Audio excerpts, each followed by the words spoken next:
Olá, sejam bem-vindos a mais um episódio do SantaCast Direto na Causa, o podcast que não trata só sintomas, e sim a causa.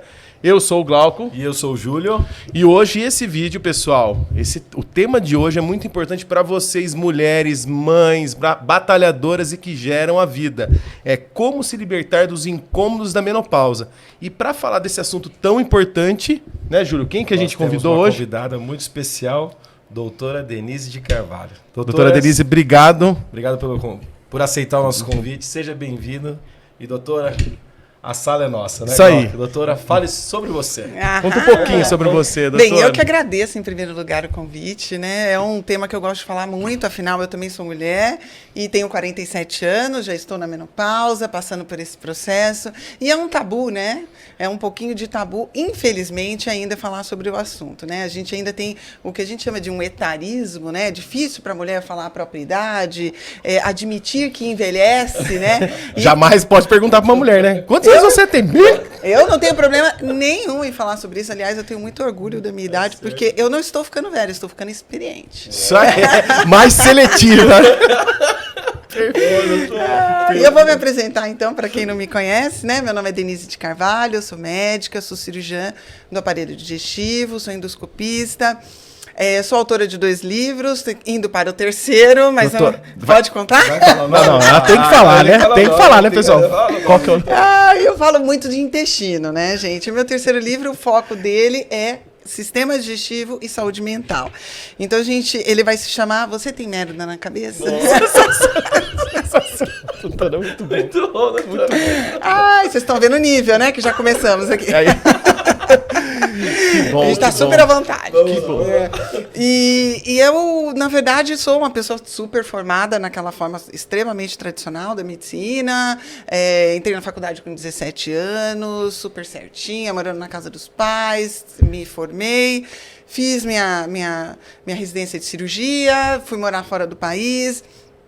Tudo dentro, by the book, né? Tudo bonitinho, tudo dentro do que se espera da medicina dita tradicional, né? Hoje eu considero que isso não é medicina tradicional, para mim isso é medicina contemporânea, né? Mas medicina tradicional, para mim, é medicina chinesa, indiana, que são as medicinas que são a base do que a gente faz hoje, né? E aí por algumas coisas que aconteceram na minha vida, eu acabei mudando um pouquinho a forma de praticar a medicina mesmo e indo justamente para isso que você falou, Glauco, bem no começo, para tratar as condições pelas suas raízes, pelas suas causas, e não apenas mitigar sintomas, apagar algumas coisas que, na verdade, estão aí para nos alertar. E a medicina também tem que tratar disso, mas, infelizmente, nos últimos, pelo menos 50 anos da medicina, a gente correu atrás dos sintomas muito mais do que das causas.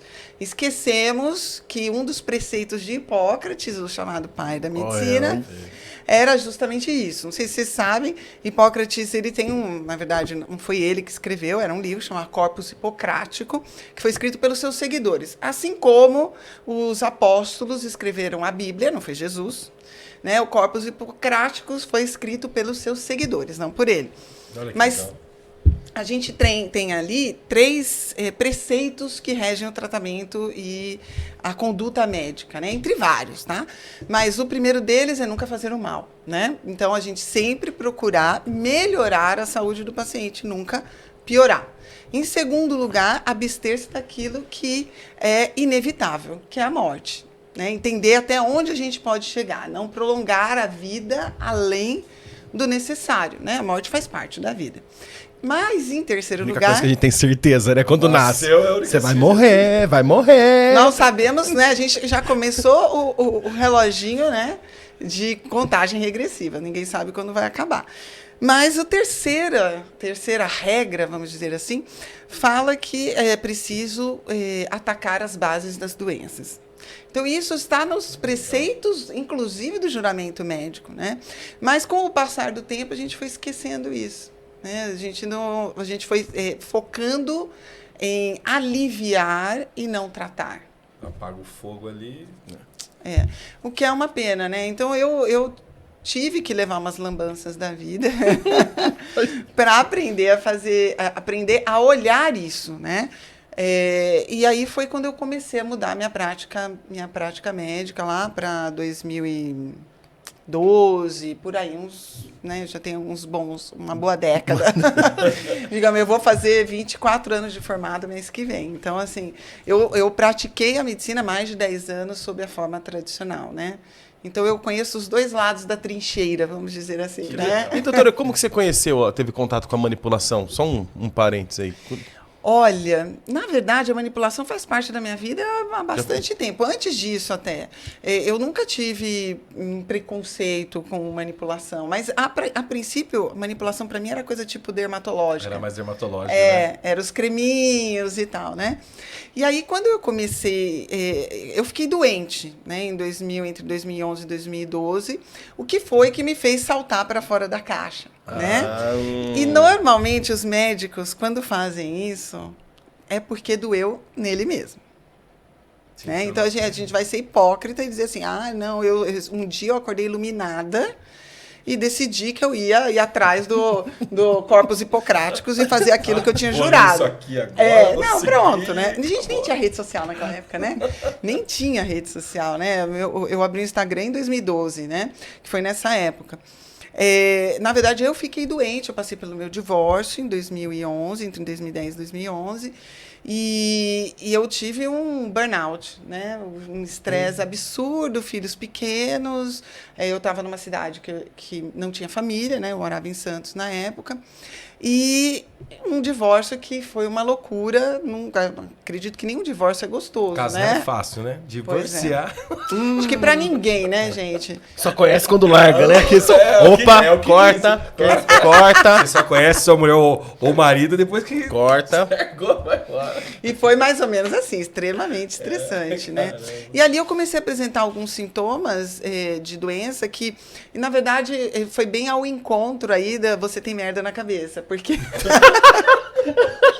ótimo. Porque foram sintomas psiquiátricos. Eu comecei a eu comecei a ter dificuldade para dormir. Eu não conseguia desligar. Então, às vezes, de madrugada, eu estava fazendo comida, bolo, porque eu não conseguia dormir. Né? Era tantos pensamentos, como é que eu vou fazer para pagar minhas contas, como é que eu vou criar meus filhos, como é que eu vou estar longe da família. Eu tinha uma função super estressante, eu era perita da Previdência, né? Eu fui concursada, tudo nessa época. Eu estava trabalhando na Previdência, então era um trabalho muito estressante também, a gente tinha ameaça de morte. E eu estava no meio daquela confusão, né? E aí eu comecei a ter essas alterações. Eu não conseguia dormir direito, durante o dia eu dormia até no semáforo. Que aconteceu uma vez de baterem na minha janela. Dona, acorda aí, o semáforo abriu e eu tava... Como diz, divino Pai Eterno, pensa. Não, uma coisa horrível, né? E com criança pequena, a minha menor tinha 2 anos na época, e a mais velha com 5. Então, eu fui prescrita várias medicações controladas. Uma para acordar, outra para dormir, né? Outra para tirar isso, outra para... Né? Aquela coisa que a gente sabe que hoje eu chamo de pirâmide medicamentosa, né? Você começa aqui, daqui a pouco, né? É um para tirar o sintoma do outro, né? E foi terrível isso para mim. Só que eu tinha um trabalho que tinha uma periculosidade, né? Aí um dia, eu acho que isso eu nunca contei. Um dia eu estava fazendo uma perícia de um encarcerado. A gente fazia também, né? Então, o servidor, o segurado da Previdência, chegou com polícia militar, algemado, tudo, né? Para fazer a perícia. E eu comecei a fazer a perícia dele, e ele chegou para mim e falou assim, a senhora está nervosa? Por quê? A senhora está tremendo? Ele querendo me intimidar. E eu estava tremendo porque eu tomava... Olha só, eu tomava bupropiona, que dá um tremorzinho. Na hora que ele falou isso, eu falei assim, meu Deus, né? Eu não posso estar tão frágil perante o outro. Caramba. E aí eu lembro que ele saiu, eu falei, caramba, vou ter que parar de tomar isso daí. E aí eu falei, como é que eu vou parar de tomar essas medicações que eu tomo? E continuar trabalhando e sobreviver ao que eu estou passando, né? E aí foi quando eu comecei a estudar. Lá atrás, eu posso ir emendando assim? Sim, fica à vontade. Porque se deixar, meu filho... Como é que a gente tem o costume de dizer em casa que a gente começa a abrir várias janelinhas do Windows, sabe?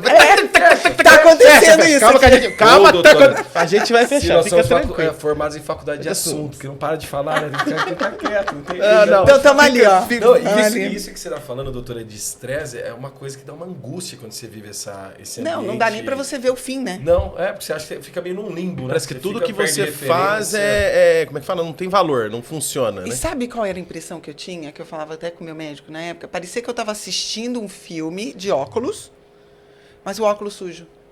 Eu não conseguia delinear muito bom. bem o que estava acontecendo. Boa E eu não analogia. conseguia enxergar o futuro. Porque eu não conseguia enxergar o fim daquilo. Então, aquilo para mim era extremamente angustiante, né? E, na verdade, isso foi só uma consequência do burnout, do estresse, de todo aquele ambiente horroroso, né? De uma mãe que ainda cuidava de uma criança que acordava a noite inteira. Mulher, mãe, Exato. mãe. Então, na época, eu tinha 36 anos, na época. E aí, eu tinha tido, né, uma doença quando criança que fez com que eu tivesse o uso de antibióticos de repetição, né, por muito tempo. E isso causa, né, para quem está nos assistindo e não conhece, né, uma coisa que a gente chama de disbiose, que é uma alteração no equilíbrio microbiano, no caso principal dos intestinos, né, mas isso pode acontecer em qualquer nicho microbiano. E óbvio, né? Eu tinha tomado esses antibióticos muitos anos, por causa da minha doença quando criança. E eu tinha já disbiose, mas eu não sabia. Para mim, aquilo era o meu normal. E quantas pessoas não sabem? A maior parte. A maior parte. A maior parte. Só que quando eu tive esse estresse, é que isso realmente se mostrou mais óbvio para mim. E hoje a gente sabe que existe uma relação entre disbiose e saúde mental também, né? E, obviamente, uma genética positiva. Eu tinha genética positiva para isso também na família, históricos semelhantes. E aí eu falei, bem, agora, como é que eu vou fazer? Aí eu lembro que uma vez eu cheguei para um psiquiatra e eu lendo, assim, obviamente muita gente que vai nos ouvir agora é de uma geração mais jovem, não sabe que a internet 10 anos atrás, né, 20 anos atrás, não era o que vocês imaginam. Quando eu me formei, eu não tinha nem e-mail. Disquete. Desse tamanho. Nossa. Para Tomava fazer conta de um pesquisa da quarto. faculdade, era a internet de escada. Ficar pedindo, pelo amor de Deus, para a ligação não cair, né? No meio que você tá baixando uma coisa. Era assim, né? Xerox com água na escola, que era azul, né? Aquele com álcool. Com aquele cheirinho gostoso. Mimeógrafo. Mimeógrafo. Isso. Aí, ó. Ó, pega essa. Lembrei. Bem, mas 10, 11 anos atrás, a internet não era assim, Google, essas coisas que a gente tem hoje, né? Não tinha YouTube, né? Que você joga um assunto lá. Hoje você acha tudo, né? Como que a gente está conversando aqui hoje. Naquela época não era assim. Então eu demorei um tempo para estudar o que estava acontecendo comigo, para tentar achar uma solução, né? E aí eu lembro que eu li um artigo científico que falava que a dieta poderia ajudar a controlar o humor. Aí eu lembro que cheguei no meu colega psiquiatra e falei para ele, olha, eu fiquei sabendo que se eu reduzir carboidrato, eu posso reduzir a ansiedade. É verdade? Ele falou assim, eu já ouvi falar, mas estou aqui sua receita, vai com Deus, até mês que vem. Aí eu falei assim, como? Eu não posso ficar tomando esses remédios. Eu com aquela história do cara falando, você tá nervosa, né? Eu falei, não posso, né? Aí eu falei, não, eu vou começar a cuidar de mim. Eu sei que aí eu mudei dieta, atividade física, comecei a pensar em suplementação. Aí veio a farmácia de manipulação.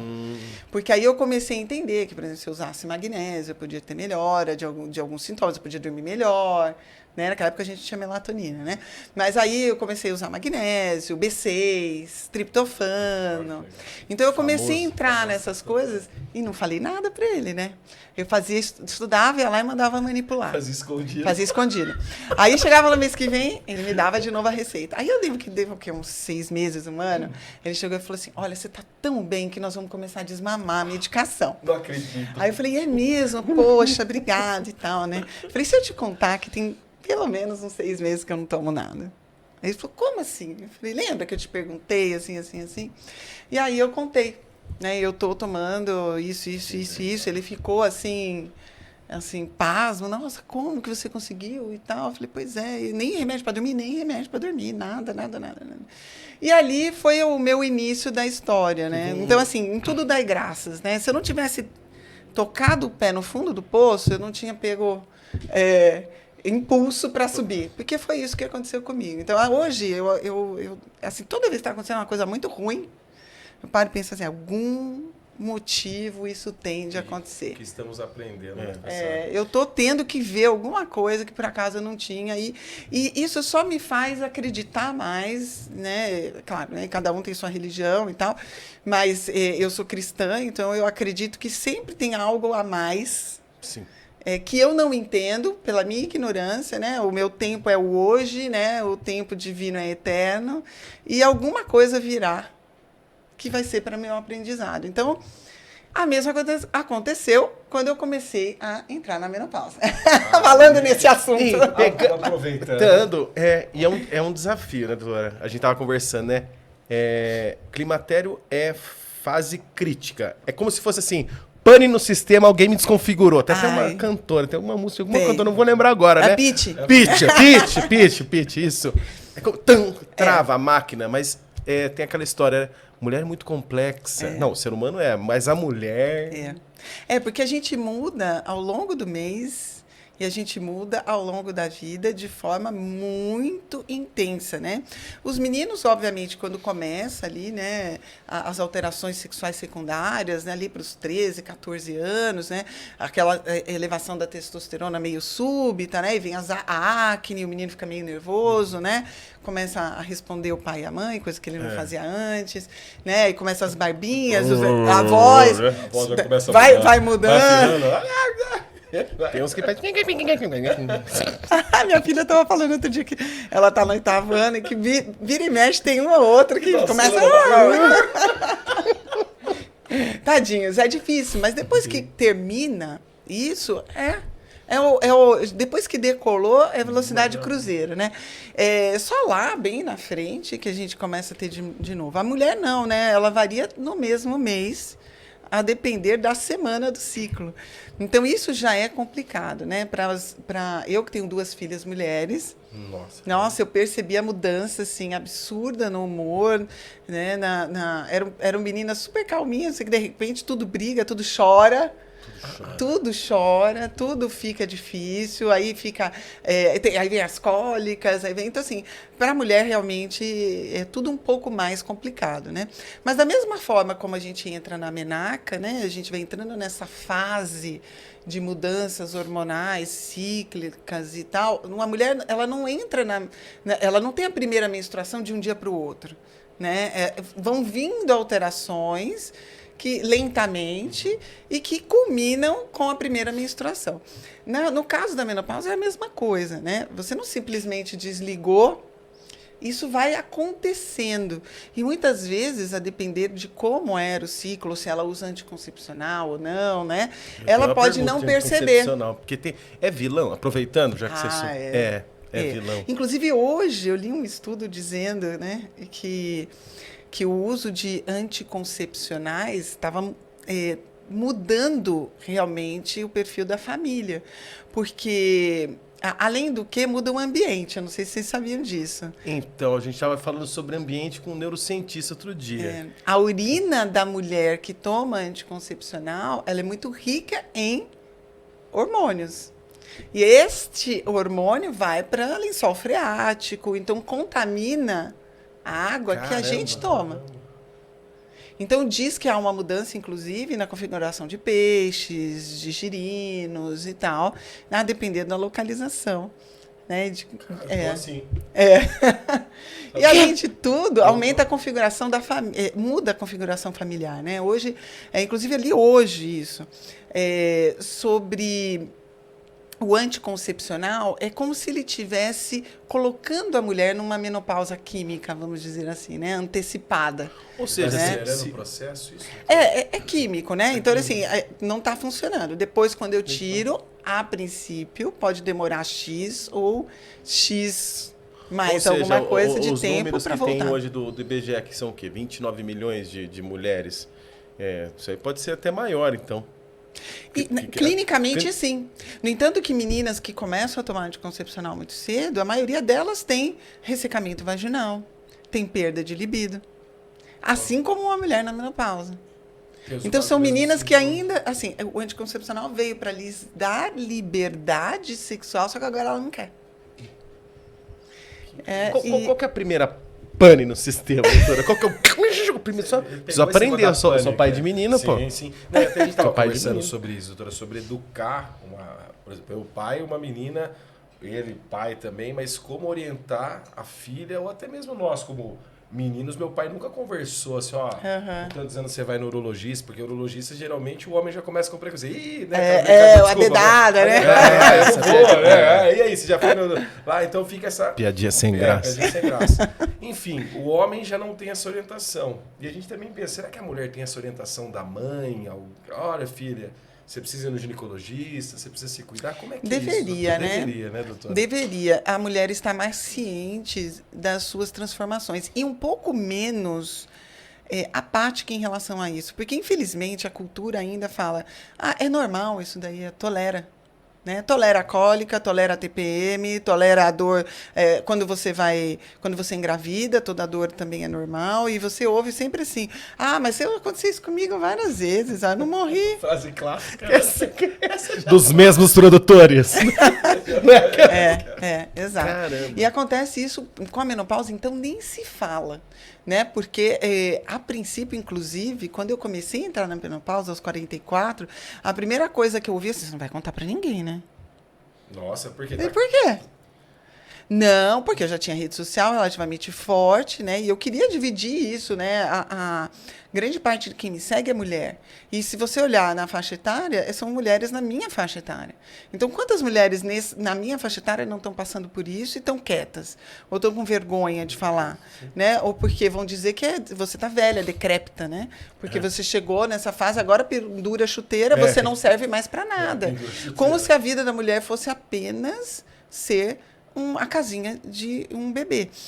A nossa fisiologia, ela é direcionada a isso. Então, assim, o corpo feminino, ele é diferente do corpo masculino, inclusive abdômen. Então, a gente tem uma bacia um pouco maior, né, para acomodar as vísceras abdominais quando a gente engravida, né? A gente tem receptores para progesterona e estrógeno nos nossos intestinos também, por exemplo, mas não para comandar, por exemplo, a evolução de um alimento. Então, por exemplo, eu como um alimento, quando eu estou na segunda fase do ciclo menstrual ou eu estou gestante, há uma tendência à constipação.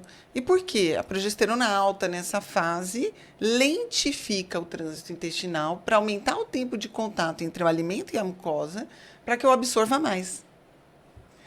E na gestação isso é super importante, porque eu estou nutrindo não só a mim, mas mais um ser. Então, o corpo feminino, ele é todo adaptado para ser uma casinha de bebê. Então, a princípio, quando você fala assim, agora você não vai poder mais abrigar nenhum bebê, pronto, para que você vai viver?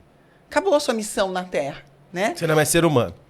A princípio, e isso foi uma coisa que ficou, eu acho, no subconsciente. É tipo assim, doutora, olha, você menopausa, deita na cama, levanta a mão para cima e espera Jesus puxar. Exato, tipo isso. Exato. Então, a gente tem aquela imagem de que a gente vai colocar o óculinho aqui na ponta do nariz, vai ficar fazendo crochê, e tudo bem, se quiser. Não é? Não. Mas assim... E tá tudo bem. Tá tudo bem.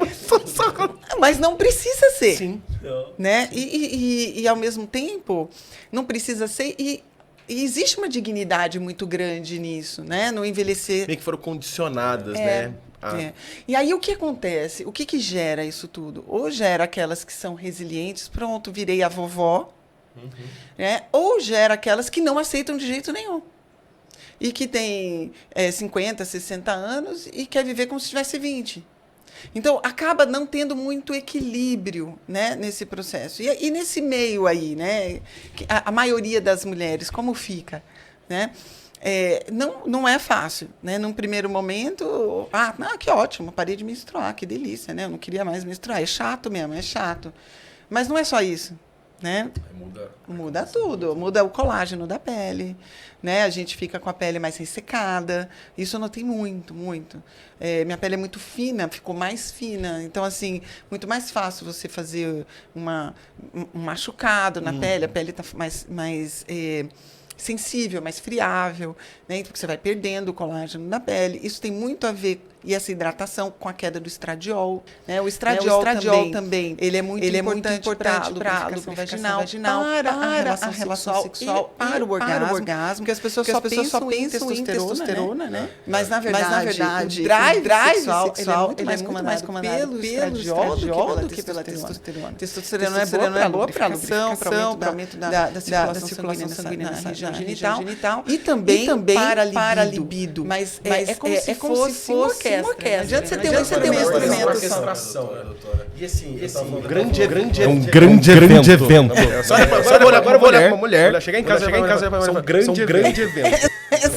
Para as mulheres aqui, é uma orquestração hormonal. É uma orquestração hormonal. Ô, doutor, e assim, dos hormônios, tanto a testosterona como o estradiol, qual que nós vamos falar? A progesterona. Esses são os três, assim, quando vem menopausa, são esses três, assim, os principais?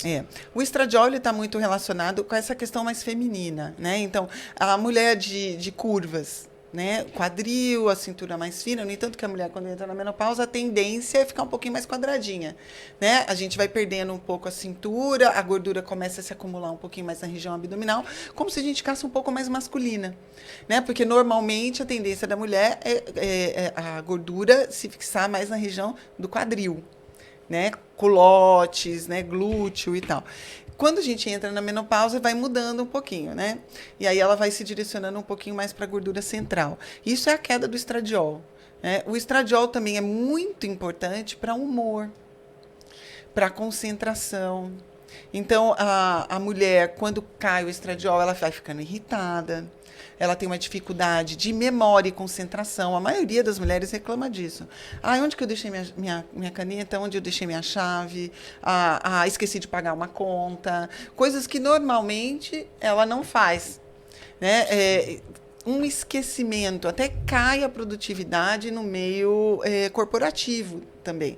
Ela vai ter que fazer muito mais esforço para ter o mesmo desempenho que ela tinha antes. Então, isso é basicamente o do estradiol.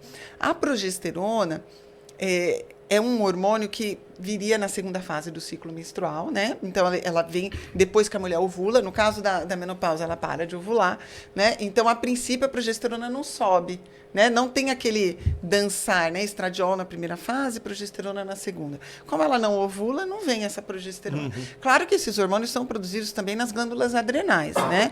Mas, basicamente, a grande produção é nos ovários.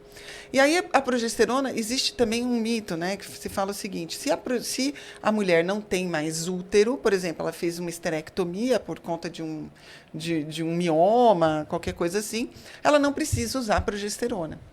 Ela teria que usar a progesterona para proteger o endométrio do estradiol. Porque se eu estou fazendo reposição com o estradiol faz proliferação endometrial, eu coloco a progesterona para segurar essa proliferação. Então, se ela tem útero, a gente usa a progesterona. Se não tiver útero, não usa. Como se o único efeito da progesterona fosse no útero. A progesterona, por exemplo, é moduladora de GABA. Então, um dos primeiros sinais de que a mulher está entrando na menopausa, aquele evento, é a qualidade do sono. Engasguei aqui. Já começa... Está acontecendo isso em casa. Tá nervoso. Não, tô engasgado. Cuidado. Aqui Acho que é o sono. E ali, por volta dos 35, 36 anos, ela começa a contar, poxa, eu sempre dormi tão bem, eu deitava e apagava. Só que agora eu durmo, eu tenho sono, a mandar sinais, mas eu então, acordo antes do tempo. Eu começo a acordar 2 vezes à noite para fazer xixi, alguma coisa assim, coisa que não era o comum. A qualidade de sono começa a ficar pior, porque a progesterona é moduladora de GABA, que é um neurotransmissor envolvido com a calma, com o sono e tal. Eita! Doutora, você está falando de sono antes de explanar entrar no sono também. Essa questão, todo mundo pode fazer a reposição hormonal? Porque tem muita gente que fala assim, faz mal. E sabe que isso surgiu, Glauco, por causa de um estudo que foi feito muitos anos, pelo menos 3, 4 décadas atrás, que foi feito com uma população feminina de enfermeiras, em que se fez uma reposição hormonal e se seguiu essas mulheres por muitos anos. Só que foi feita uma reposição hormonal com hormônio derivado da urina de éguas. E, ou seja, não é um hormônio feminino, né? Humano, vamos dizer assim, né? Não é um hormônio humano, né? E aí, o que aconteceu? Ao se seguir essas mulheres por muitos anos, se observou que elas tiveram um aumento da incidência de tumores mamários. Aí, o que ficou é a reposição hormonal, o problema que leva ao câncer de mama. O negócio já generalizou tudo. Na verdade, não era uma população ideal, né? Porque a população das enfermeiras, elas não têm um ritmo biológico normal, né? Elas trabalham em plantões, né? Então a cronobiologia já é afetada. Além disso, foi usado um hormônio que tem uma característica diferente, né? Hoje a gente já tem disponível no mercado, inclusive para manipulação, os hormônios isomoleculares, né? Que são os hormônios que têm estrutura química idêntica ao produzido pelo nosso corpo. Né? Justamente por isso não há patente desses hormônios, né? Porque eles já são naturais, vamos dizer assim, né? Naturalmente produzidos. Então, nessa época não existia isso, né? Então, foi outro tipo de hormônio utilizado. Hoje, inclusive, a gente teve agora, no mês de outubro, dia 18, se eu não me engano, de outubro, que é o Dia Nacional da Menopausa. E foi lançado um estudo, inclusive, de sociedades europeias, mostrando quais são os riscos aí da tal da reposição hormonal, né? Então, se eu pego mulheres que fazem... existe uma diferença, né? A reposição hormonal contínua, lembrando que esses estudos não são os hormônios isomoleculares, tá? Perfeito. São os hormônios normais de farmácia. Você pega essas mulheres e faz a reposição contínua ou a reposição escalonada, que pode ser, por exemplo, metade do mês estradiol, metade do mês estrogênio, né? Metade do mês progesterona. Ou eu faço 6 meses e para 1. Né? Então, eu faço uma reposição que ela não é contínua com as mesmas drogas e por todo o tempo. Né? E aí, o que se viu? Que há um aumento da incidência, mas muito pequeno. Então, para cada, vamos dizer, 172 mulheres, eu teria, por exemplo, 13 casos de câncer. Vai para 15. Tá? Só que, isso a gente tem que... É muito importante falar. Os hormônios sexuais, eles são importantes para a vida sexual, para lubrificação, para a pele, como a gente comentou, né, para o colágeno, para a saúde mental, mas não só para isso. Principalmente, eu acho que o mais importante é para a saúde cardiovascular. No entanto, que as mulheres, até entrarem na menopausa, elas têm uma incidência de doenças cardiovasculares muito menor do que os homens. A partir do momento que a mulher entra na menopausa, ela vai se direcionando a ter a mesma incidência de doenças cardiovasculares. Infarto, AVC. E a reposição hormonal diminui muito esse risco. Então, quando a gente pensa, olha, se a cada 172 mulheres eu tenho 2 mulheres a mais com câncer de mama, quantas mulheres eu salvei de ter um AVC e um infarto? Muito mais que isso. É o número que tem que fazer, o cálculo, né? Então, não é que... isso só me mostra o seguinte, se eu for fazer uma reposição hormonal, eu tenho que ter vigilância. Eu tenho que continuar indo ao médico, fazendo os meus exames preventivos de mamografia, ultrassom transvaginal, ou ultrassom mamário, ressonância mamária, o que seja. E, normalmente, o que acontece? A mulher que faz a reposição, justamente porque ela tem uma pulguinha atrás da orelha, por causa desse estudo, ela não deixa de ir ao médico. Já as mulheres que não fazem reposição, elas acham que elas estão autorizadas, porque elas nem têm mais relação sexual, ou elas não vão mais procriar, ou elas não vão... Aí elas nem vão mais no médico. Então, no final, a mulher que faz a reposição, ela está mais protegida do que a mulher que não faz. Não é só os incômodos da menopausa. A perda da libido, o ressecamento vaginal, a incontinência urinária, a perda de atenção, de foco, a perda do viço da pele, da energia, da qualidade do sono. Olha só quantos motivos eu já dei para fazer uma reposição hormonal. Mais importante que tudo isso, a redução do risco cardiovascular. Agora, óbvio que a mulher tem que estar sendo acompanhada. Não é pegar uma dose e usar essa dose o resto da vida. E ainda existe uma coisa que se chama janela de oportunidade, né? O que se fala sobre isso, que também é discutido isso hoje. A gente tem colegas ginecologistas que já não levam isso tanto em conta. O que seria essa janela de oportunidade? A mulher entrou na menopausa, ela teria até 10 anos para iniciar essa reposição. Entrou 10, tá. Então, a partir do momento que ela parou de menstruar, ela teria 10 anos para começar essa reposição. Não começou, não temos tantos benefícios mais. E por quê? Porque, para as pessoas entenderem, né, o hormônio é como essa água aqui, né? Eu venho aqui e encho o copo. O que é o copo? É o receptor. Né? Se eu ficar muito tempo sem encher os meus copos de hormônio, 10 anos, o que meu corpo faz? Ele inibe a expressão dos copos, ou das canecas, aqui, no caso. Então, o que vai acontecer depois de 10 anos? Eu vou dar a água, mas eu não vou ter onde colocar. Então, eu posso ter aumento dos efeitos colaterais desses hormônios sem receber os benefícios. Isso hoje é um pouco discutido, porque é caso a caso. Não é assim, fiz 10 anos que entrou menopausa, virou a chave. Ela não tem mais receptor.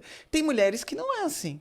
Né? E aí, normalmente, a gente fala assim, olha, a mulher que tem 65, 70 anos e até hoje ela sente calores, provavelmente ela ainda tem copinho para colocar hormônio.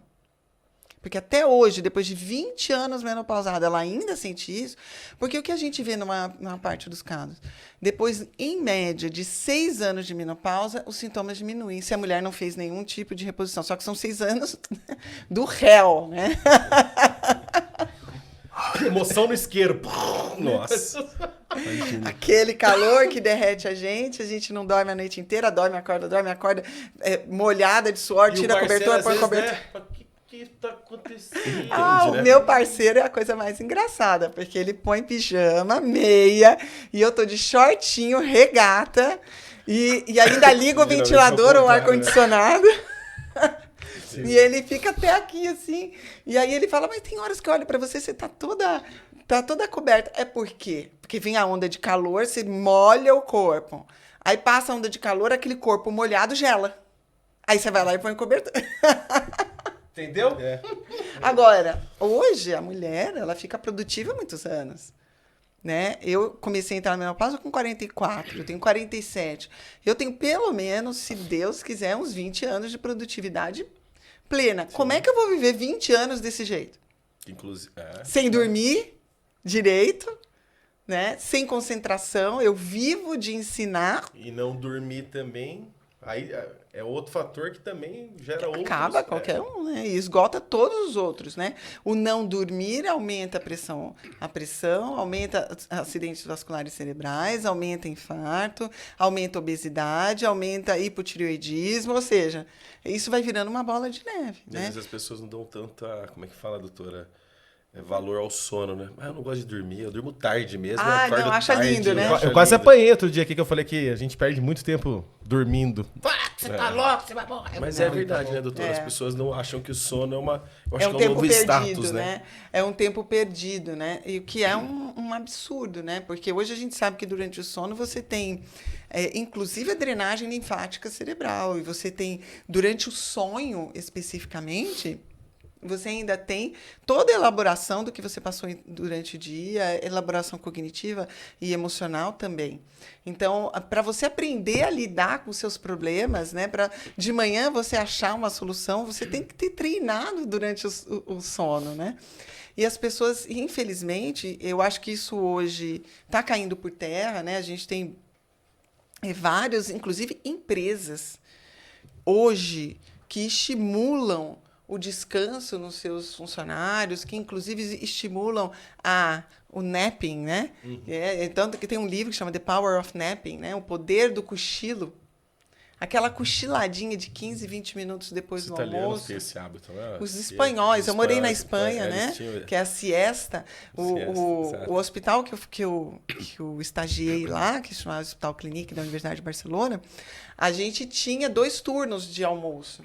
E, inclusive, tinha direito até uma tacinha de vinho na hora do almoço. Oh, coisa boa, hein? Nossa, isso é ruim. Ah, Residente, pior. a gente tinha era uma entrada, um almoço principal, o postre, né, que é a sobremesa, e água ou um Tetra Pak de vinho. Pequenininho assim. Tá ruim. Tá bom? E todo mundo se dividia para dar uma dormidinha na hora do almoço. Então, uma parte dos médicos dormiam no primeiro turno, a outra parte dormia no segundo turno. Porque se sabe hoje que a gente aumenta muito a produtividade depois desse cochilo. Por isso que as empresas estão fazendo isso, não é porque são boazinhas, não, né? Não, é pelo seguinte, ó. Inclusive Antes era tem o café, viu, estudo. doutor? Antes era uma máquina de café pra... Vai produzir, Inclusive, vai isso que eu ia falar. Vai trabalhar. Sabe que eu ia falar isso, Júlio? Porque a gente tem um estudo que mostra... Eles fizeram um estudo colocando as pessoas depois do trabalho, depois do almoço, sem nenhum tipo de intervenção, um grupo, outro grupo, café à vontade, e um terceiro grupo, descansar 40 minutos, dar uma dormidinha, colocar até aquelas cadeiras, né? Tipo de massagem e tal, né? Para as pessoas descansarem. O que eles viram? Que as pessoas que descansaram produziram exatamente igual como elas produziam na primeira parte do dia. Né? Ou seja, legal. quando chega. As pessoas que não faziam nada ficaram em segundo lugar. E que tomou café foi pior. Por quê? Vou explicar para vocês. Isso é bom. Isso é Pessoal importante. saber, ó. Dá o Isso é- crash do Viciados café. em café. Viciados em Você, café. como eu, que gosta mude de sua café, vida a partir de pega hoje. essa. Mas cá entre nós, eu sou viciada. É? Eu tudo amo, bem. só que eu só tomo na primeira metade do dia. O que acontece? Já é uma boa dica, já é uma boa dica. Já é uma boa dica. Produção, nada de café pro Glauco. Só sem cafeína, por favor. Porque o problema é a cafeína. A cafeína, ela ocupa o receptor de uma substância no cérebro que se chama adenosina, que é aquela que abre os portões do sono, vamos dizer assim. Então, a gente tem receptores para essa adenosina. Lembrando que a adenosina vem de adenosina trifosfato, ATP. Por isso que quanto mais energia você gasta durante o dia, melhor você dorme à noite. Passa o dia inteiro fazendo mudança. O que acontece às 10 horas da noite? Você está capotado na cama. Você quebrou um monte de ATP, liberou um monte de adenosina, ocuparam os seus receptores e você dormiu. O que acontece com o café? A cafeína, ela ocupa o mesmo receptor da adenosina. Então, na hora que você toma o café, você faz assim, porque ele desloca a adenosina que estava no seu receptor e se liga à cafeína. Só que aí, o que vai acontecer? Você vai correr atrás de produzir. Você acordou, aí você corre. Começa a quebrar ATP. Libera um monte de adenosina. Só que elas ficam esperando, né? A adenosina fica ali na filinha. Não é. Fica na filinha esperando a cafeína sair. Na hora que você começa a metabolizar a cafeína e a cafeína sai, eu tenho um monte de adenosina para se ligar. E essa adenosina se liga tudo de uma vez. É o crash do café. Então, eu tomo café, dependendo, obviamente, de genética, tá? Eu, por exemplo, sou uma metabolizadora lenta de café. Eu demoro mais para ter esse crash. E é relativamente frequente isso. E nessas pessoas que são como eu, tem mais chance de fazer infarto, crise hipertensiva com o uso do café. Porque demora para metabolizar a cafeína. É uma xantina, né? O que acontece normalmente com essas pessoas? Eu tomo café, acordo, produzo pra caramba. 2 horas depois, aí eu vou e tomo outro café. Toma mais... Aí você Isso. E fica esse... Você imagina esse Eu povo ia que fazer trabalha de madrugada. eu ia fazer um combo Eu agora, gosto de cara. trabalhar à noite. Não, eu quero fazer um combo agora.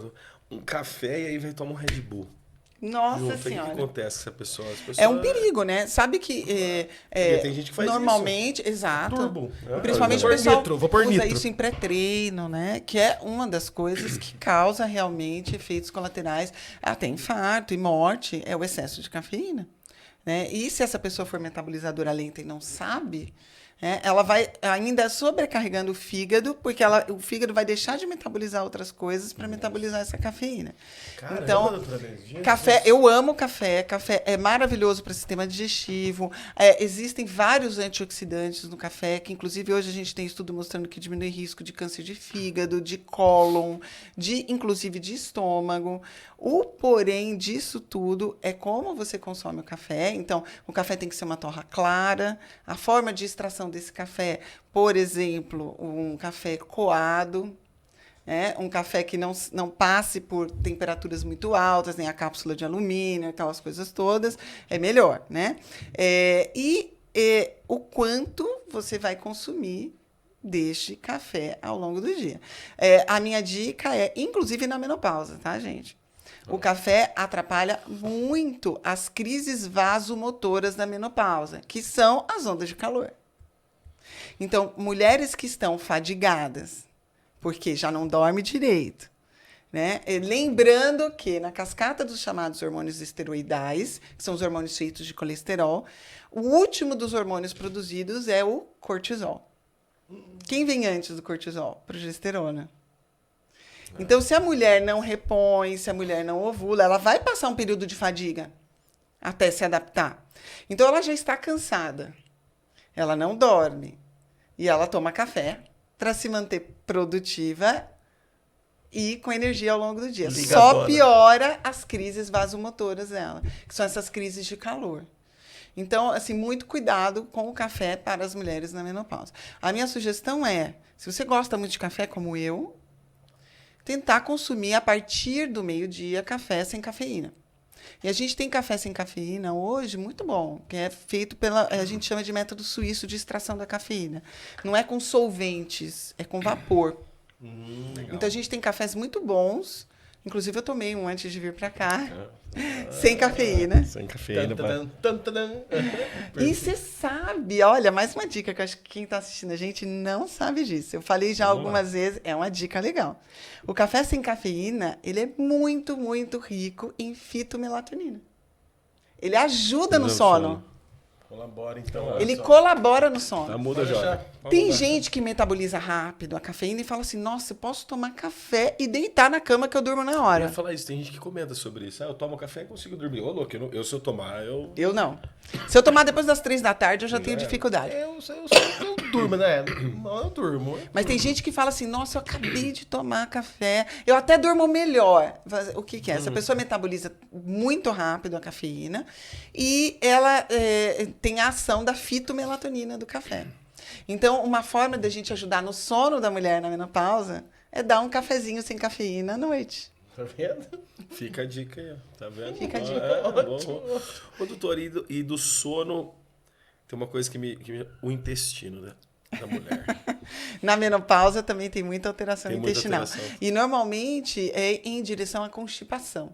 E alteração também na composição da microbiota, porque a microbiota intestinal, né, os micro-organismos, o coletivo microbiano intestinal, ele é sensível à presença de hormônios também. Na verdade, existe um ramo da endocrinologia que se chama endocrinologia microbiana.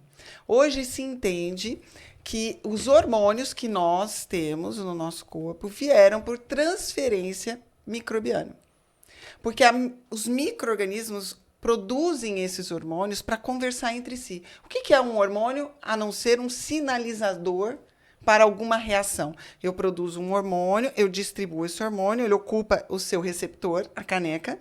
A partir do momento que ele ocupou o seu receptor, eu tenho uma informação que vai ser transmitida nessa célula. Então, hoje se entende que a microbiota, os micro-organismos, foram quem começaram a produzir os hormônios. E que a gente recebeu esta informação por transferência genética. Por que eles faziam essa produção? Para conversar entre si, eles não falam. Então, para eu mandar uma informação daqui, dessa família microbiana, para que está ali, eu produzo um hormônio que, chegando ali, eles vão entender qual é a informação que eu estou querendo passar. Então, justamente por conta disso, a gente sabe que a microbiota também é sensível à presença dos hormônios. Então, a mulher, quando entra na menopausa, há uma mudança na composição da microbiota em direção a uma microbiota mais patogênica. Infelizmente. Caramba, é uma microbiota que não é tão positiva. Não No é entanto, que legal. isso também aumenta a chance das mulheres desenvolverem na menopausa as infecções vaginais, principalmente de cândida. Candidíase vaginal. Claro que eu já tenho um ressecamento da mucosa que faz com que então visualizem aquele terreno na caatinga, né, todo craquelado, né, onde não há chuva há muitos anos. Imagina aquilo microscopicamente na região vaginal feminina. é tão ressecada a mucosa que, se a gente fosse olhar no microscópio, a gente ia ver exatamente aquilo que a gente vê num terreno da caatinga. E qual é o grande problema disso? Todas aquelas fissuras são locais para fixação de micro-organismos. E aí é muito mais fácil ela fazer infecção. Associado com uma microbiota que já mudou a sua composição pela ausência dos hormônios ou pela dança hormonal, né? A mulher tem muito mais infecções vaginais e urinárias. E a urinária também vem pela mudança do trofismo da mucosa, né? Então, da hidratação da mucosa urinária, da uretra, né? Lembrando que a uretra feminina é muito curta e muito próxima da vagina e do ânus. Então, o que a mucosa, a microbiota que mudou no intestino, que mudou na vagina, também vai mudar na uretra, né? Então, aumenta também as infecções urinárias de repetição e incontinência urinária, por diminuição da hidratação da localização. Então, assim, nossa, eu tô pintando aí para vou morrer, né? Meu Deus do céu, calma, deixa eu abrir um buraco aqui. Calma, gente. Não, tem solução. Até porque, né, doutora, quando nós nos conhecemos, você começou a abordar muito sobre o intestino, né? E acredito que mudou muito a visão de muitos médicos que tinham uma visão mais tradicional e você conseguiu abrir um pouco, né? Eu tento, né? Você tenta. Na verdade, a gente apanha muito, né? Toda vez que a gente mostra alguma coisa diferente, nova, e isso eu acho totalmente natural. E como eu falei para vocês no começo, como eu tive do outro lado da trincheira, eu entendo perfeitamente, porque eu também pensei assim, né? Sim. Então, não é uma... Eu faço a meia-culpa, né? Num primeiro momento, a tendência nossa... Porque a gente estuda tanto, né? O médico, ele tem uma vida acadêmica muito longa, né? 6 anos de faculdade. Hoje em dia, praticamente qualquer residência que são 4 anos, né? São 10 anos estudando, para daí pensar em começar a trabalhar e ganhar dinheiro. Então, assim, muita dedicação, muito sacrifício, né? Só que a medicina, ela muda muito rápido. Então, quando eu termino minha residência, 10 anos depois, aquilo que eu estudei no primeiro ano da faculdade...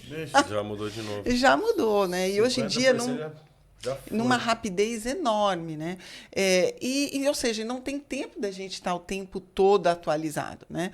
Mas, quando alguém traz alguma informação diferente, num primeiro momento, se você estuda e tal, você fala assim, mas eu estudo e nunca vi isso, eu vou em todos os congressos e nunca ouvi falar, né? Então, a primeira reação é negar. E, normalmente, o que a gente faz para negar uma mensagem, já que eu não posso lutar contra ela porque eu não estudei? Eu nego o emissor da mensagem. Né? Então, quem eu vou criticar para descredibilizar a mensagem? Quem emitiu. Então, o que vem? Eu já ouvi de tudo, né? Até... Posso falar? Pode falar. Você olha a cara de garota de programa dela. Até isso eu já ouvi. Doutora. Sério. De colega médico... falando, uma vez que eu fiz uma postagem falando sobre o cuidado que a gente deveria ter com inibidores de bomba de prótons em pacientes internados pelo aumento da chance das pneumonias aspirativas, né? Isso eu falei há uns 7, 8 anos atrás. Colocaram num grupo, naquela época não tinha um WhatsApp, né, que nem a gente é hoje, num grupo de Facebook, né, que ainda se usava muito naquela época, e era um grupo só de médicos. E um colega meu médico estava lá e começou a printar e me mandar. Ele falou assim, olha o que estão falando de você aqui. E era assim, uma coisa horrível. Por que não falaram da mensagem? Por que não trouxeram respaldos para ir contra a mensagem? Não tinha como, porque eu estava falando de um estudo científico, né? Eles teriam que ler o estudo para poder criticar. Mas, então, para ser mais fácil e ser mais tolerável, por quê? Quantas vezes eu prescrevi o inibidor de bomba de prótons para um paciente que está internado no hospital e meu paciente teve pneumonia aspirativa? Nesse momento, eu olhar isso e falar, puxa, fui eu que causei, né? É muita dor, né? Porque ninguém fez isso porque quis. Sim. Só que a gente não tinha essa informação. Então, para ele se defender da dor que ele vai se sentir, ele quer descredibilizar a informação, como ele não tem como, ele descredibiliza o emissor, né? E eu demorei para entender isso, porque a gente nunca vai fazer medicina, quer dizer, nunca, não posso dizer, porque tem psicopata em qualquer área da vida, né? Mas, normalmente, você vai fazer uma profissão dessa porque você quer ajudar o próximo, que você quer... Existe um sentimento nobre por trás, né? E a partir do momento que você fica sabendo que o que você fez pode não ter sido tão nobre, por total ignorância, né? Não estou julgando, né? Nada, porque eu também fiz isso, N vezes, né? Também prescrevi de forma, né? Sim. E também falei mal de reposição hormonal quando eu não precisava dela, né? Até eu sentir na pele o que é, né? E eu prefiro viver menos, vamos dizer que eu tivesse um câncer de mama, eu prefiro viver menos e ter qualidade no tempo meu de vida do que passar anos e anos a fio sem dormir, sem trabalhar, sem organizar pensamentos. Sem ter amor. Sem ter amor, Felicidade, sem fazer sem- amor gostoso, né? Por favor, né? Então, assim... então, naquela época foi muito duro. Então, na verdade, toda vez que a gente vê uma coisa nova, vem realmente uma resistência, né? Então, no começo eu enfrentei muita resistência, nem estou falando dessa questão de menopausa, mas falando principalmente do sistema digestivo, né? E microbiota, porque era uma coisa muito nova. Né? E eu sempre falava nas minhas aulas, olha, há muito que a gente não sabe ainda. A gente está tocando a ponta de um iceberg, né? Tem todo ali por baixo que a gente vai demorar anos e anos. E a gente ainda vai demorar. Eu vou dizer que a gente conheceu um pouquinho mais do iceberg, né? De sei lá, desde quando eu conheço vocês, 2015? 7 anos pra cá. Você começou a falar. Eu me lembro dessa aula de intestino com o sono, que você falou sobre o sono e depois você falou sobre o intestino. Exato. Ou seja, hoje a gente tem, no meu primeiro livro eu falo bastante isso, hoje a gente não tem um sistema que não seja influenciado pelo funcionamento intestinal e principalmente da microbiota. Mas hoje um novo tema, vamos dizer assim, que inclusive eu vou estar em Brasília daqui 10 dias falando sobre isso no congresso, é sobre intestino e obesidade.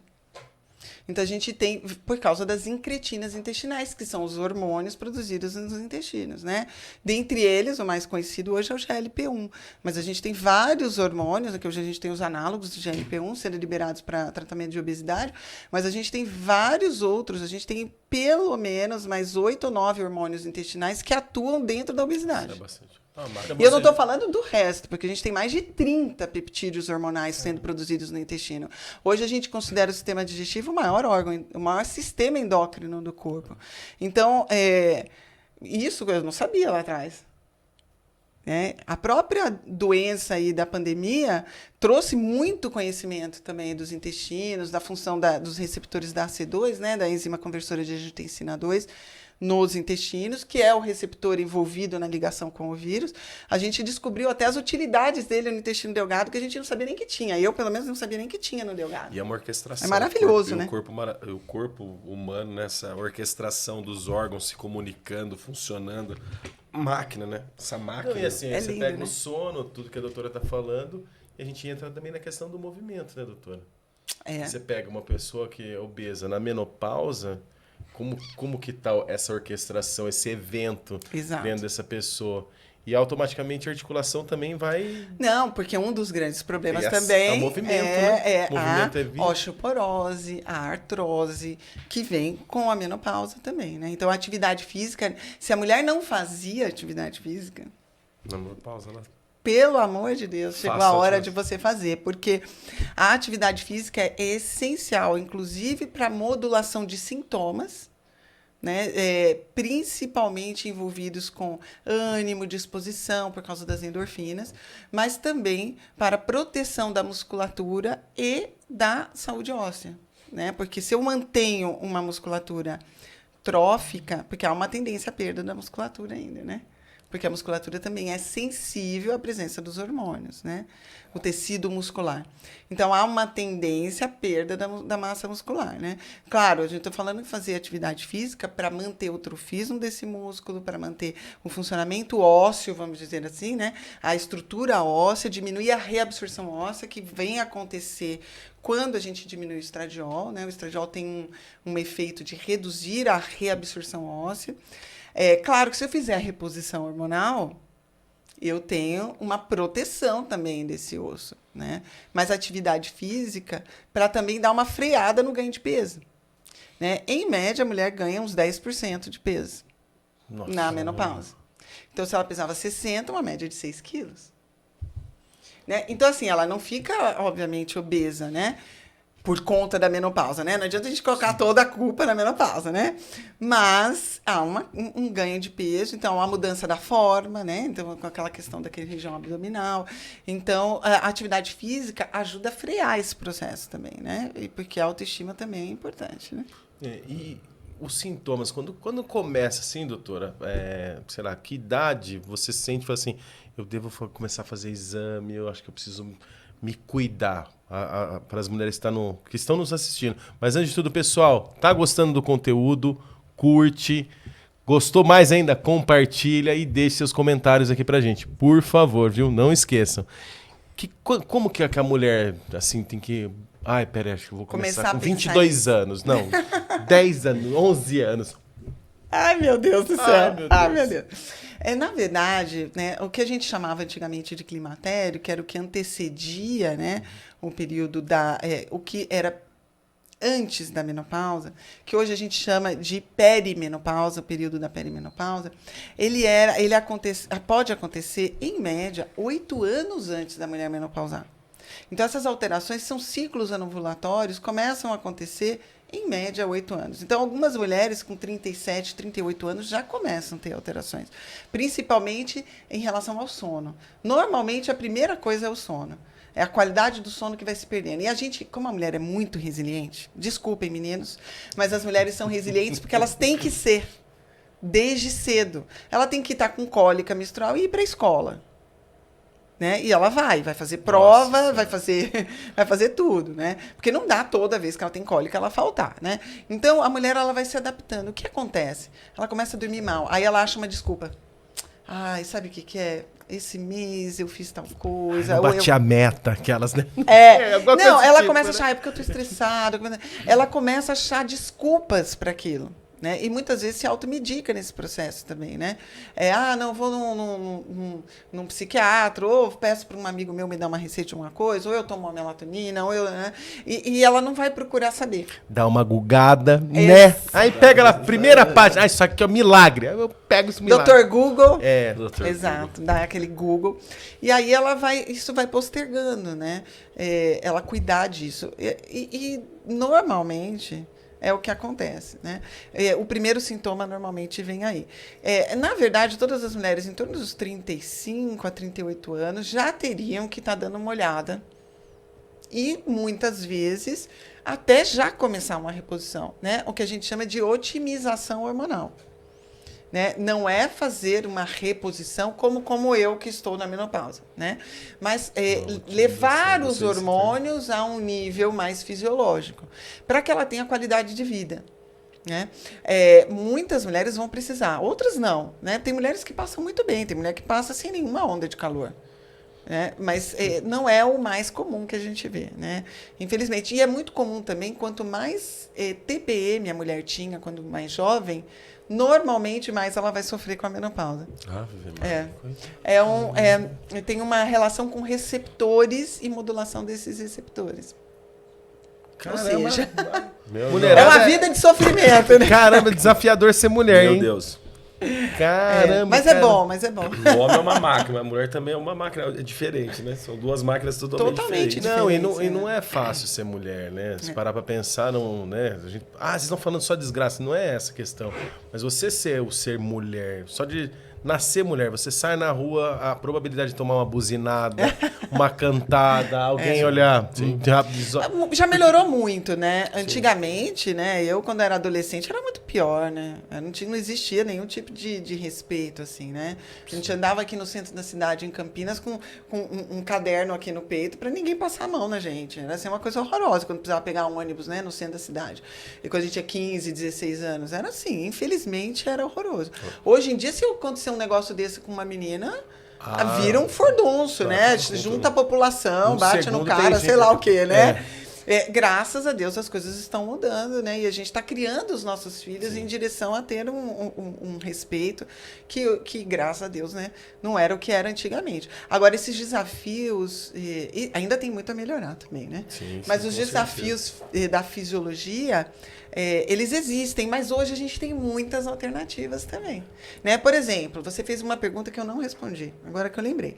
Quem não pode fazer reposição hormonal? Perfeito. Então, será que existe quem não pode? Né? Eu tive falando sobre isso num evento agora, do Clube da Cana, tem um mês mais ou menos, e eu estava eu e um ginecologista, doutor Alessandro, muito legal. E a gente estava falando sobre isso, e ele, como ginecologista, ele falou assim, hoje eu praticamente não contraindico reposição hormonal para ninguém. E ele falou. E eu fiquei super feliz, né, dele falar isso, porque sempre a gente teve, por exemplo, mulheres obesas, né, então com IMC acima de 30, mulheres com histórico de tromboses, né, então, e mulheres com histórico de câncer de mama. A princípio, essas 3 mulheres não poderiam fazer reposição hormonal. Não necessariamente. Em relação às tromboses, isso seria para os hormônios sintéticos, como a gente tem para o anticoncepcional. Uhum. E quantos ginecologistas pedem exames para avaliar perfil trombótico numa mulher antes de dar um anticoncepcional?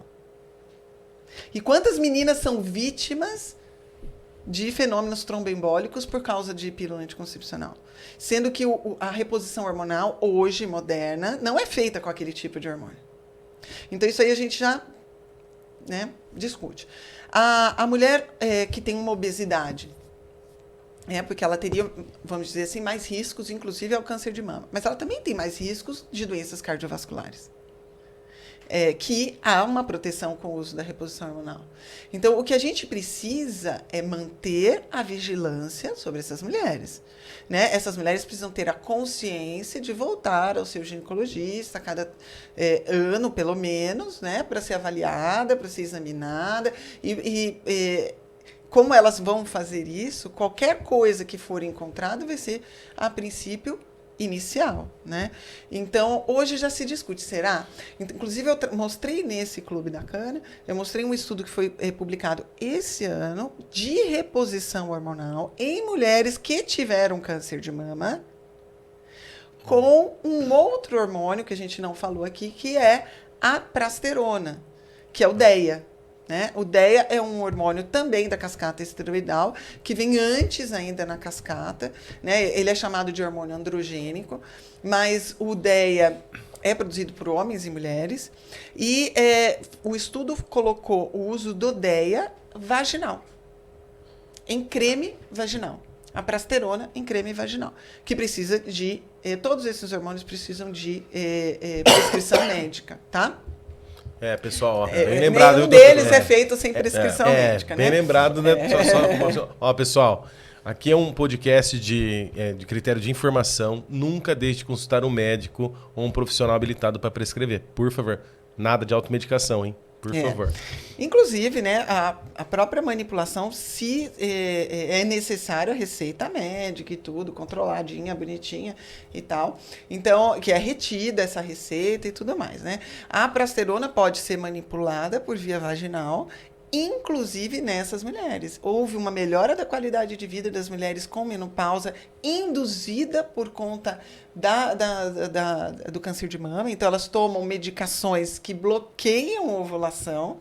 E essas mulheres evoluem com muita frequência com infecções urinárias de repetição, infecções vaginais, incontinência urinária e ressecamento vaginal. E aí o estudo foi com a prasterona por via vaginal, melhorando todas essas queixas dessas mulheres, não aumentando o risco de câncer de mama, porque ele não é transformado em estradiol na mucosa vaginal. Então hoje não é porque a mulher teve câncer de mama que ela também não pode se cuidar. Óbvio, né, gente, que o câncer ele vai surgir sempre em um terreno propício para isso, tanto geneticamente quanto ambientalmente falando, né? Então, mulheres que comem errado, que têm hábito tabágico, que tomam álcool demais, que são muito estressadas, ou seja, tudo que está relacionado ao câncer. Aí, de repente, tem um hormônio lá, a culpa é só do hormônio, né? Ela faz todo o resto. Né? E assim. O vilão é aquele ali. Aquele ali é o vilão. A gente escolhe o vilão, né? A gente chegou a ver, doutora, receita de prasterona de uso vaginal. Legal. É uma fórmula. E hoje tem sido usada, inclusive em mulheres que não tiveram câncer de mama, mas não querem usar estradiol, estrogênio, né? E não querem usar progesterona e tal, usar a prasterona por via vaginal. Há uma melhora principal. A gente não vê melhora da sintomatologia de vasomotora, dos calores. né? Pela via vaginal. Mas o resto todo há uma melhora, assim, inclusive de libido, né? Lubrificação e tudo mais. Então, assim, não é porque também a mulher teve câncer de mama e hoje ela toma uma droga que bloqueia, porque faz parte do tratamento, que bloqueia a ovulação e ela está numa menopausa induzida, que ela também tem que deitar e esquecer que, né? Levantar a mãozinha assim, Jesus, me leve. Me leve. Jesus, me leve. Levanta a mão pra cima, senão Jesus vai puxar. Pelo amor de Deus, longe disso. Aí, já conversa, rapaz, então o homem tem que ser calma, amor. Não pode falar calma, né? Nossa, aí que a gente falou fica nervosa. Calma, falou calma, é tipo... É igual o vídeo que a gente recebeu hoje na internet. Você viu, vazou um vídeo de uma mulher dando um soco na cara do rapaz que afundou até o óculos. Coitada! Jamais chega pra Fala mulher assim, então... Você acha que sua mulher não vai dar porra? Cara, sentou, se ela fez isso, ele devia merecer. Ou seja, jamais chega uma mulher na menopausa e fala assim, você tá louca? Nossa, aí... Nossa, você fala assim, calma. Quais palavras não pode falar, doutor? Calma é a primeira. Calma não, assim, já vou notar. Calma não pode. Eu já falo assim, olha, eu tava calma até agora. Até você falar calma. Porque isso me tira do sério. Eu tava calma. Falou calma, acabou com tudo. Essa é boa, calma não... E não pode falar que ela engordou, tá? Não, amor, você não engordou, não. Sempre fala que não, sempre fala que não. Essa é a questão. E insulina, doutora? Altera, né, resistência. Há uma tendência à resistência insulínica na menopausa também. E isso é uma das causas aí do ganho de gordura, principalmente na região central. É o famoso docinho. Eu não consigo ficar sem o docinho. Eu tenho que comer um docinho, né? Aí você escolhe, né? O que você não consegue ficar sem, né? Assim, eu sei que não é fácil, mas até outro dia eu coloquei nos meus stories, eu estava em Brasília, não, em Rio, dando aula num congresso, foi agora, sábado. E aí eu coloquei nos meus stories, assim, eu estava comendo uma sobremesa. Sabe quando você vai para um restaurante que você paga um X e tem tudo? Aí eu falei, não, eu vou comer uma sobremesa, né? Aí eu fui no buffet lá e peguei uns 4 docinhos, assim, e falei, olha, para quem acha que eu não sou normal, eu sou. Eu como sobremesa. Só que a gente tem que ter o equilíbrio. No que a gente chama de pelo menos 80-20. 80% fazendo tudo bonitinho para ter os 20% de relaxamento. Isso é saúde mental, né, gente? Isso é saúde mental. A não ser que tenha alguma coisa que faça mal para você. Por exemplo, eu não posso com trigo, eu não posso com glúten, eu não posso tomar cerveja que minha barriga vira um balão. Você vai insistir na cerveja? Não. Né? Então toma outra coisa com álcool, né? Que não seja fermentado, que não tenha trigo, né? O que não seja cerveja. Vai pro vinho, então, rapaz. Vai pro vinho. Ou vai pro destilado. Vai pro destilado. Gin, doutor. Gin. Agora a moda agora é drinks, né? Drinks. Tudo é drinks. Que aí tem um glamour ainda do drink. Peraí, deixa eu pôr a cereja. Ó, aqui ficava 10 reais. Com a cereja, 30. Doutor, mas o copo de gin é bonito, vai, quando faz bonito. É tudo bonito, decorado, é bonito. E é menos calórico que agora é bebida... Do momento, né? Do momento. É o gin e o beach tênis. Beach tênis. Quando a gente fazia crossfit era Heineken, tinha que tomar... Ó, fazendo propaganda. Corta, produção, corta. Ou seja, eu tô falando, é o do momento. Daqui a pouco muda, tem outra coisa. Era para sorvete antes, era sorvete, né, doutora? Paleteria. Verdade. Cada hora, Campinas, então, cada hora vê uma coisa, né? Abre um monte, assim, hamburgueria, depois tudo igual, né? Tabaqueria, é tudo. Bem, mantendo o 80-20, gente, tá bom, tá? Então, a dica que você dá pra viver saudável, então, na menopausa. Dá pra ter uma vida... menos desafiadora, tipo assim, sem incômodo, vamos dizer. Posso dizer uma coisa pra vocês? Manda. De uma pessoa que está na menopausa? Manda, doutor. Melhor fase da minha vida. Sério, doutor? Sério. Como é que diz em inglês? Because. Why? A gente vai me why? Porque a gente chega nessa fase, eu ainda sou jovem, eu me considero uma pessoa jovem, eu tenho grande parte da minha vida ainda pela frente, mas eu sou experiente.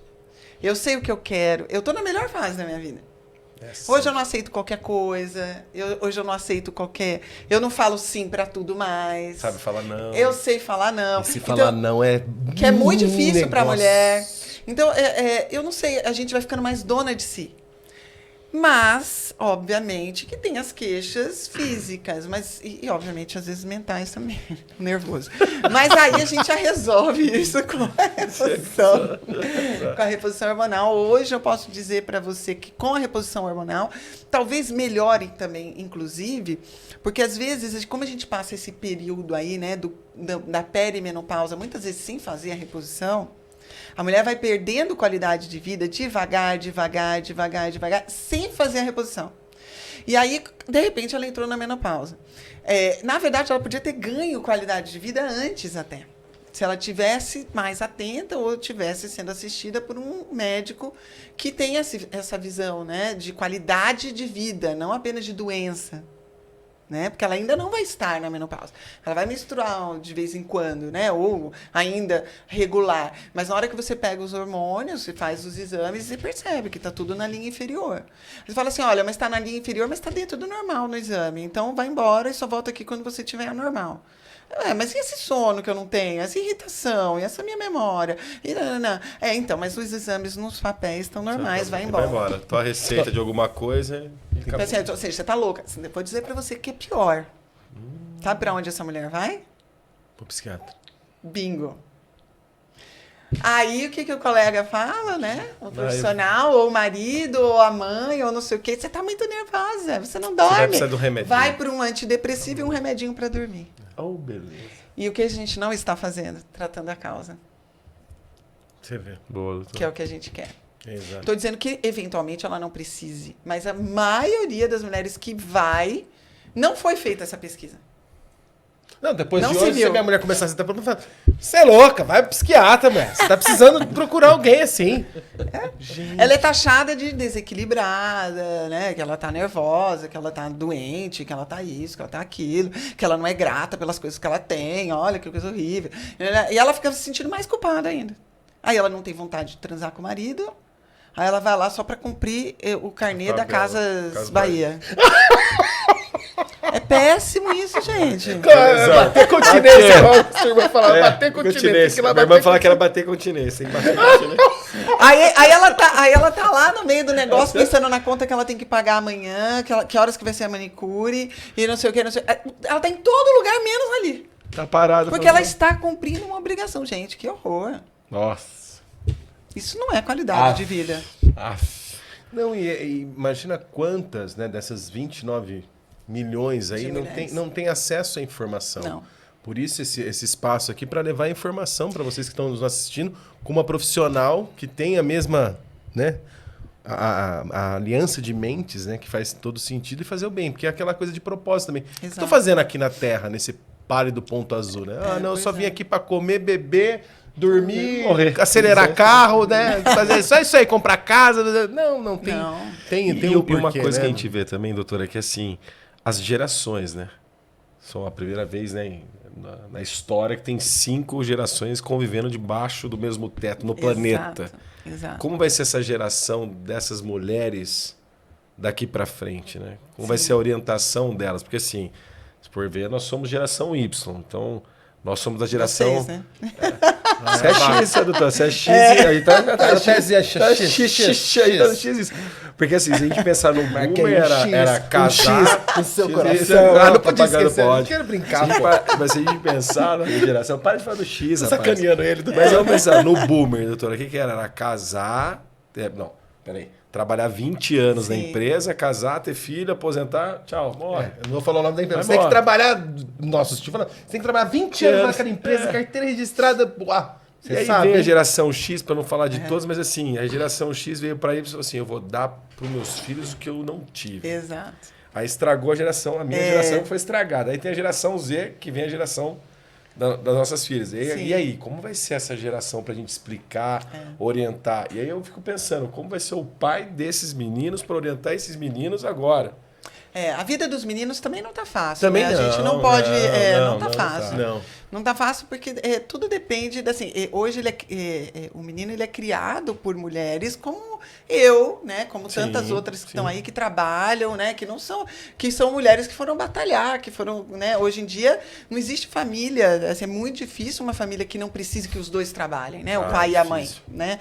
Então, o menino tá vendo aquela mãe que trabalha e tudo mais, né, e admira aquela mãe, provavelmente, né, eu não tenho filho homem, né, mas acredito que sim, a maioria deles, né? E eles provavelmente vão querer, né? Vão procurar mulheres nesses mesmos padrões, né? Porque a gente tende a repetir, né? Com certeza. E aí, como será essa geração das nossas filhas, né? Será que elas vão estar preparadas para isso? Será que elas vão querer trabalhar como a gente, que teve que desbravar um caminho, né? Eu como cirurgiana, que é a minha primeira especialidade, eu fiz cirurgia numa época que praticamente não tinha mulher. Era muito pouco, né? Assim, era 10%, vamos dizer assim, dos cirurgiões do sexo feminino, né? Então, foi uma quebra de barreira. Eu ouvi várias brincadeirinhas ridículas, assim, né? Totalmente fora de propósito, que hoje nenhuma filha minha ia aturar as coisas que eu ouvi lá atrás. Com certeza. Não ia, Isso não é uma das ia. coisas que mudou. Não ia. Então, graças a Deus, sim, né? Sim. Você pegar a primeira faculdade de farmácia que tem Ouro Preto, doutora, tem uma foto que até eu tirei, tem uma mulher, o resto é tudo homem. Hoje é totalmente o contrário. Exato, tem muito mais mulher. E a última demografia média, acho que é de 2020, está caminhando para a medicina feminina, né? Sim. Tem mais jovem. Tem mais jovem também. jovens Geração Y e mulheres, né? Então, você vê como é que... Porque tem características femininas que nos tornam, às vezes, um pouco mais sensíveis, né? Até por a gente ser maternal, né? Vamos dizer assim, né? Sim. Então, a mulher ela é um pouco mais empática, às vezes, né? Claro que a gente não pode generalizar, né? Para nenhum dos lados, mas existe uma coisa da mulher de querer pegar no colo, né? De ser um pouco mais cuidadora, né? Então, eu acho que por isso que as mulheres foram indo mais para essa área, né, médica. Eu acho que, assim como Florence Nightingale, que foi a primeira enfermeira lá atrás, né, na guerra e tal, e tinha uma questão meio de sacerdócio, né, nessas funções e tal. E aí, depois que abriu a porteira para a gente, me desculpem, meus queridos. Não, Eu lembro de uma Galileu. Foi Galileu. 2091, não lembro que ano que era. A capa dizia o seguinte: a sua chefe será uma mulher. E realmente, assim. Acho que depois cresceu daquilo. muito. Não, eu só tive chefe, acho que um chefe homem depois dessa matéria. E a gente estava vendo Sim, também foi- sobre os dados do IBGE, né, Glauco, que fala que a população vai. Nós estamos ficando mais velhos e ela vai ser feminina. Acho que As mulheres são no poder. 51,8% hoje da população brasileira é feminina. Aí você pega 29 milhões com menopausa e muitas dessas Sem que a gente tá falando cuidado. sem cuidado, sem E informação, aí essa orientação geração dentro também de de casa, E dos vivendo pais. muito, né? E Porque a vivendo- medicina evoluiu e a gente vive cada vez mais, ou seja, são mais anos passando sob essas condições hormonais. Doutor, e uma curiosidade, e seus pacientes é nesse perfil também? De mais mulheres Mais do que mulheres. Mais mulheres. Mais mulheres. Dentro da medicina integrativa, até como eu coordeno a pós, a gente tem um módulo da pós que é sobre saúde feminina, né? E a relação entre a saúde feminina e a saúde intestinal.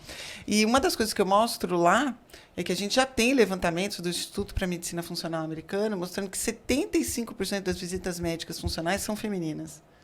Porque a mulher Tá se tem cuidando menos. Primeiro, porque a mulher ela tem uma visão mais ampla dos processos. E vocês sabem, porque isso é antropológico.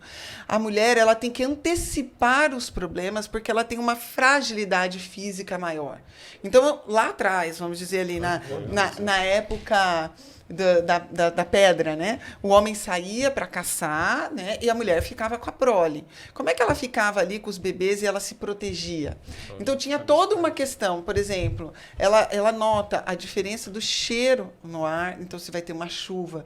A mulher nota a diferença do choro da criança. A língua da mulher é diferente, ela tem uma língua mais comprida e ela é uma coisa que a gente chama de super taster.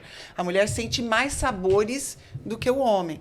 E isso acontece porque ela tem que detectar se o alimento que ela vai dar para o filho vai fazer mal para ele.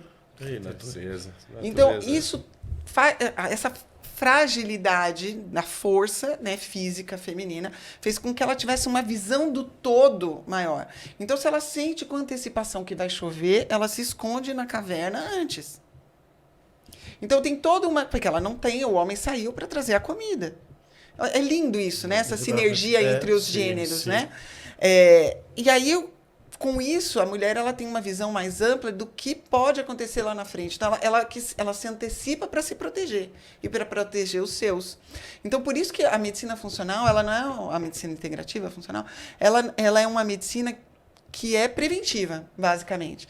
Então, quem procura a medicina preventiva? É quem quer antecipar. Sim. Né? Aquela o história, processo. eu quero conseguir, quando for idoso, conseguir amarrar meu tênis sozinho. Isso já é uma vitória. O homem né, morre de medo. E normalmente quando ele vem porque a esposa mandou. Então, isso é outra coisa. Eu percebo muito o isso. O homem você falou da mulher dessa questão de cuidar, né? E na realidade ela cuida de tudo. E do homem, amor, você não foi fazer tal coisa, você não fez seu exame, você não tá fazendo isso, você não tá comendo direito a mulher. E sabe o que é muito engraçado? Muitas vezes os homens que vêm em consulta, eu tive um dia essa semana no consultório que só vieram homens. Eu falei, nossa, totalmente diferente. Mas todos vieram com as mulheres. E aí, assim, a minha mulher pode entrar. Filho da mãe. Com remédio, cara. A minha mulher pode entrar comigo, ela que sabe. Aí eu fico assim, mas ela sabe o que você sente? Como assim? Melhor do que você? Olha que incrível. Não, porque ela tem que contar o que está acontecendo. E, ele até se comporta um pouco como filho dela, né? E eu acho interessante isso. Eles vêm, mas eles vêm com as mulheres. E às vezes reclama ainda. Nossa, que chata, fica pegando no meu pé. Não, não é isso. Na realidade, ela quer o bem. E às vezes o homem gosta de jogar para debaixo do tapete, porque enquanto ele não procura, ele não acha. Aí ele pode continuar tomando a cervejinha dele, ele pode continuar fazendo tudo aquilo que ele faz. Porque a partir do momento que ele... Mas isso tem uma coisa muito boa do homem. A partir do momento que ele enxergou que aquilo está acontecendo, por exemplo, porque ele está tomando cerveja, ele está com esteatose hepática, porque ele toma todo dia, é muito comum o homem falar assim, bem, a partir de hoje eu não tomo mais. Sim. Ele é mais prático. Ele vai lá e fala, Isso. não, agora eu não tomo mais. Não toma porque eu tô com gordura no fígado e o médico falou que é a minha cerveja, não sei o que, a partir de hoje eu não tomo mais. Normalmente o homem é assim, ele é bem decidido. Ele demora, né, para ir, mas na hora que ele toma o tapa na cara, ele decide, né? Exatamente. Doutora Denise, a gente teve uma aula, né? Não foi nem um fantástico. bate-papo. Foi uma Se me aula. deixar falando aqui, você já Meu viu. Deus, uma aula. Imagina o pessoal que está nos assistindo. Doutora Denise, obrigado. Chegamos ao final. Já? Uma pena. Podemos marcar vários depois. Não, da próxima vez a gente fala de obesidade, intestino, tem bastante coisa do pra gente livro. falar. Vamos bater E um do papo livro. do Como é que é o E nome do do livro. livro? Você tem merda na cabeça? Você tem merda na cabeça. Ainda não saiu, tá, gente? Vai ser publicado ainda. Perfeito. Doutora Já tá registrado o nome aqui, tá? Pra mim. Pronto. Ninguém rouba meu nome. Perfeito, aqui tá gravado. Obrigado mais uma vez por ter aceitado o nosso agradeço. convite, né? Com certeza. Esse projeto. Nós queremos navegar muito na saúde, sociedade e comportamento. Então a gente conta muito com a presença de profissionais da área da saúde. E você é excelente, doutora. A gente E mostrar obrigada, também, gente. doutora, o papel da farmácia magistral nesse ecossistema da saúde, né? Essa A engrenagem gente tem nesse muita ecossistema. sorte aqui no Brasil, Sim, né? sim. Porque isso é um privilégio nosso, né? Da gente ter um mercado magistral que faz com que a gente possa individualizar tudo.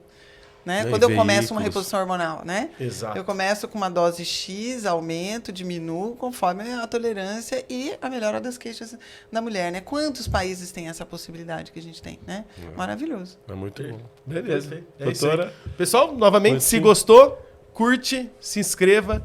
E se gostou mais ainda, compartilhe. Muito obrigado e até o próximo episódio. até logo. Tchau, tchau. Tchau, tchau. Tchau, Tchau, tchau.